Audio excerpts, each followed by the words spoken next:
نبی مکرم صلی اللہ علیہ وسلم کا ارشاد مبارک ہے مسند احمد کے اندر، سنن ابو داؤد کے اندر، سلسلہ صحیحہ کے اندر فرمایا کہ ایک وقت ایسا بھی آئے گا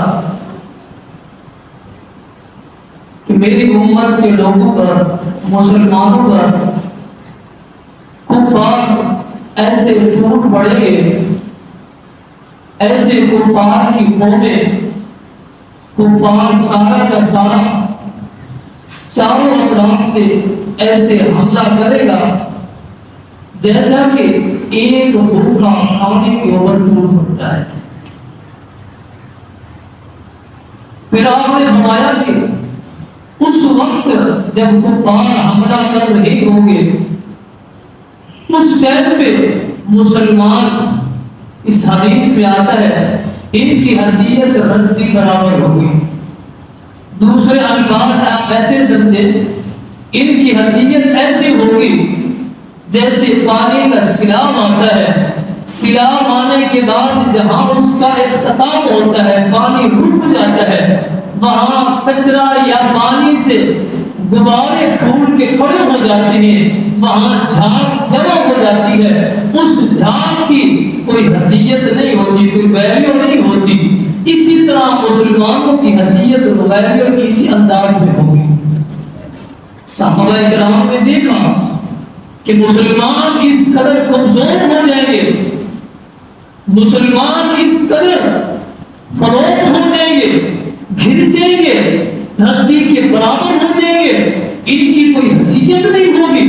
ہوں گے مسلمان، کلمہ پڑھنے والے ہوں گے، قرآن و حدیث ان کے پاس ہوگا، اس کے باوجود بھی ان کی حیثیت اتنا ہوگی۔ پھر صحابہ کرام نے سوال کیا، کیونکہ صحابہ کرام مسلمان اس وقت کے بڑے بہادر اور سپر پاور مانے جاتے تھے۔ صحابہ کرام کی جماعت جہاں کفار نے ذرہ برابر بھی آنکھ اٹھائی، حکم کے منتظر ہیں، وہاں جا کے حملہ کر کے انہیں علاقے کو فتح کر کے نبی مکرم صلی اللہ علیہ وسلم کے قدموں میں لا کے ڈال دیتے تھے۔ اتنی بڑی جرأت والے تھے۔ یہاں سوال کیا، کہا کہ اس وقت جب مسلمانوں کی یہ کیفیت حالت ہوگی، انتم قلیل، کیا ہم قلیل ہوں گے؟ کیا ہم کم ہوں گے اس ٹائم پہ؟ کیا ہم تھوڑے ہوں گے؟ تو آپ نے فرمایا کہ لا، بل انتم کثیر، بلکہ تم زیادہ ہوں گے تعداد کے اندر، تعداد کے اندر تم زیادہ ہوں گے، کم نہیں ہوں گے۔ آپ ابھی دیکھ لیں، 2 کروڑ کے قریب مسلمان ہیں اور 1 کروڑ بھی نہیں ہے یہودی۔ اگر آپ سروے کریں دیکھیں، 1 کروڑ بھی نہیں ہے مسلمان، اس سے ڈبل ہے، لیکن اس کے باوجود بھی یہ یہودی مسلمانوں کو چاروں اطراف میں نچا رہے ہیں، چاروں اطراف سے گھیرے ہوئے ہیں، مسلمانوں کے ہاتھ ان کے آگے باندھے ہوئے ہیں۔ وجہ کیا ہے؟ کس وجہ سے یہ باندھے ہوئے ہیں؟ فرمایا کہ اس وقت تم بہت زیادہ ہو گے تعداد کے اندر۔ آج وہ بات سمجھ آ رہی ہے، تعداد کے اندر بہت زیادہ ہے، لیکن پھر یہ کیسے ہوگا؟ آپ نے فرمایا کہ تمہارے دلوں کے اندر انتم وہم پیدا کر جائے گا، تمہارے دلوں کے اندر وہم ہوگا۔ صحابہ کرام نے پوچھا، وہم کیا چیز ہے؟ آپ نے فرمایا کہ حب الدنیا و کراہیت الموت الانتقال۔